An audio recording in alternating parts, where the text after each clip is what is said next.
Assalamualaikum warahmatullahi wabarakatuh. Perkenalkan, saya Syukur Eko Raharjo, CGP Angkatan 9 dari DKI Jakarta. Pada kesempatan kali ini, saya ingin menyajikan demonstrasi kontekstual modul 1.1 dengan judul Pendidikan yang Berpihak pada Murid. Pendidikan menurut Ki Hajar Dewantara adalah tempat persemaian benih-benih kebudayaan dalam masyarakat. Ki Hajar Dewantara memiliki keyakinan bahwa untuk menciptakan manusia Indonesia yang beradab, maka pendidikan menjadi salah satu kunci utama untuk mencapainya. Pendidikan dapat menjadi ruang berlatih dan bertumbuhnya nilai-nilai kemanusiaan yang dapat diteruskan atau diwariskan. Tujuan pendidikan adalah menuntun kodrat anak agar bisa mencapai keselamatan dan kebahagiaan yang setinggi-tingginya, baik sebagai manusia maupun sebagai masyarakat. Untuk mengetahui kodrat anak, memerlukan tes diagnostik dalam rangka pemetaan gaya belajar murid dan pemahaman awal guru sebelum memberikan pembelajaran satuan pendidikan. Dari tes diagnostik dapat diketahui gaya belajar peserta didik. Di antaranya adalah gaya audio, gaya visual, dan gaya kinestetik. Strategi pembelajaran dalam mewujudkan pemikiran Ki Hajar Dewantara. 1. Menuntun. 2. Mendidik sesuai kodrat alam dan zaman. 3. Mewujudkan merdeka belajar. 4. Pembelajaran berdiferensiasi. Dan yang kelima, menciptakan pembelajaran yang berpusat pada murid. Strategi pembelajaran dalam mewujudkan pemikiran Ki Hajar Dewantara yang pertama adalah anak diberi kebebasan, namun pendidik sebagai pamong dalam memberi tuntunan dan arahan agar anak tidak kehilangan arah dan membahayakan dirinya. Aktualisasi dalam pembelajaran. 1. Mengarahkan dengan cara memberi contoh. 2. Memberikan keteladanan dalam proses pembelajaran baik sikap, karakter, dan perilaku. 3. Merencanakan pembelajaran. Yang keempat, memulai pembelajaran dengan doa. Yang kelima, memberi motivasi dan apersepsi. Dan yang keenam adalah menyampaikan tujuan pembelajaran.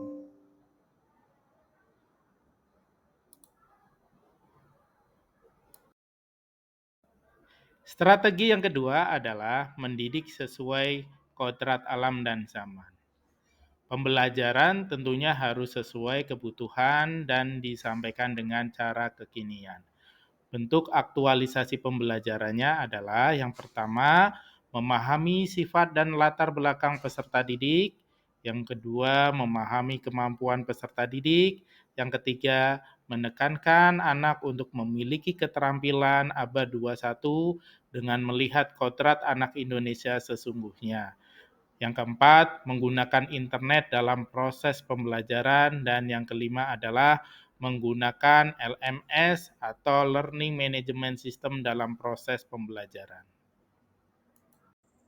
Strategi yang ketiga adalah mewujudkan merdeka belajar, menciptakan pendidikan yang lebih menyenangkan bagi peserta didik dan guru. Bentuk aktualisasi pembelajarannya adalah yang pertama, memberikan kesempatan kepada peserta didik untuk belajar senyaman mungkin. Yang kedua, memberikan kesepakatan bersama dalam kelas. Yang ketiga, memberikan opsi dalam tugas-tugas karena kemampuan peserta didik tidak sama. Dan yang keempat adalah memberikan pembelajaran sosial dan emosional.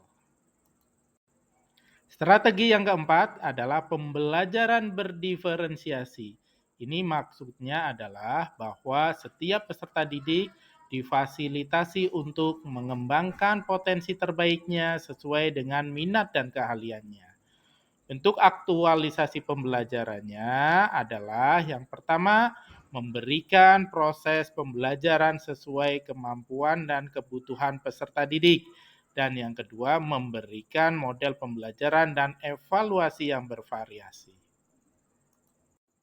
Strategi yang kelima yaitu menciptakan pembelajaran yang berpusat pada murid, di mana maksudnya adalah selama proses pembelajaran didominasi oleh peserta didik dan guru hanya sebagai fasilitator, pembimbing, dan pemimpin.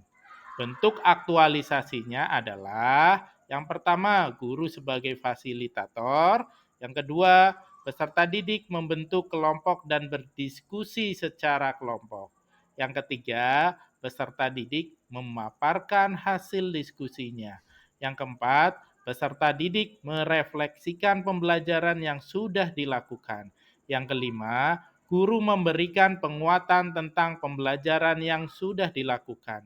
Dan yang keenam, guru mengingatkan peserta didik agar tetap memegang teguh nilai-nilai atau norma-norma kemanusiaan yang ada.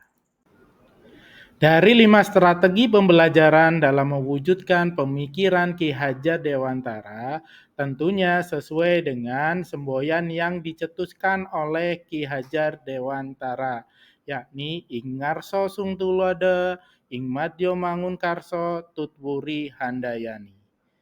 Ing Ngarso Sung Tulodo dimaksudkan bahwa seorang guru harus mampu menjadi contoh bagi siswanya, baik sikap maupun pola pikirnya.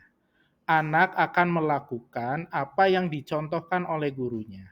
Bila guru memberikan teladan yang baik, maka anak akan baik pula perilakunya. Dalam hal ini, guru harus selalu memberikan pengarahan dan mampu menjelaskan supaya siswa menjadi paham dengan apa yang dimaksudkan oleh guru. Ing Madyo Mangunkarsa. Bila guru berada di antara siswanya, maka guru tersebut harus mampu memberikan inspirasi dan motivasi bagi siswanya, sehingga siswa diharapkan bisa lebih maju dalam belajar. Jika guru selalu memberikan semangat kepada siswanya, maka siswa akan lebih giat karena merasa diperhatikan dan selalu mendapat pikiran-pikiran positif dari gurunya. Sehingga anak selalu memandang ke depan dan tidak terpaku pada kondisinya saat ini.